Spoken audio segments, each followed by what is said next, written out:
time boxing is an interesting technique. It has two interesting purposes depending on how you want to use it. One is to get yourself over the procrastination hump, and two is to help keep track of how much work you're actually doing. So for the first part, usually you're procrastinating, checking funny cat videos online, or checking email too much, or organizing the icons on your desktop, and you're not working.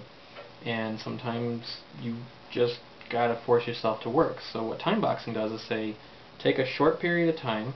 The now habit suggests half an hour, because anybody can do half an hour of anything, and you just focus on the work that you're supposed to do for that small period of time.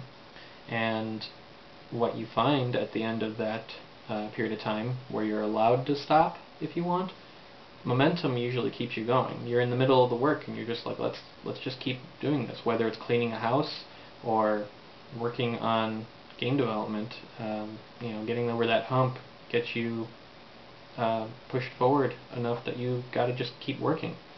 The other thing is actually keeping track of how much work you do, and this idea came from Andy Moore, game developer I've met at GDC, and he does videos along with me and a number of other indies on the Indie Conversation. And he talked about using timeboxing, 45-minute increments, where you just focus on game development, and you stop and give yourself a 15-minute break, and then you can do another 45 minutes. And after every 45-minute session, give yourself a little mark somewhere. I track it on my wall calendar for the day, and see how many you do in a day, and compare it from day to day.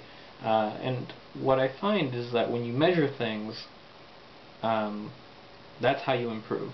And this was a great way to measure how much time I was putting in per day on game development. So it's real easy to do just only one or maybe two of these 45-minute segments, and that might be great because that's a full solid 45 minutes that you're working, as opposed to the 15 minutes of real work per day that any worker in a cube might do, according to some studies.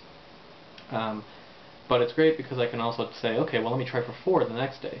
I tried pushing as hard as I could for 8, and it was late at night by the time I was done because I got a good early start that day, and I just felt burnt out. So there's actually a balance you have to watch out for. But the good news is that you can put in good solid work and get a lot done, and you can compare it week to week. Like if you did 15 hours worth of work, that's because you did 20 of these 45-minute sessions.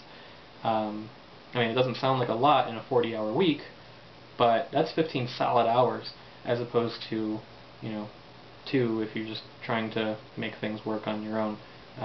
So measure it with timeboxing.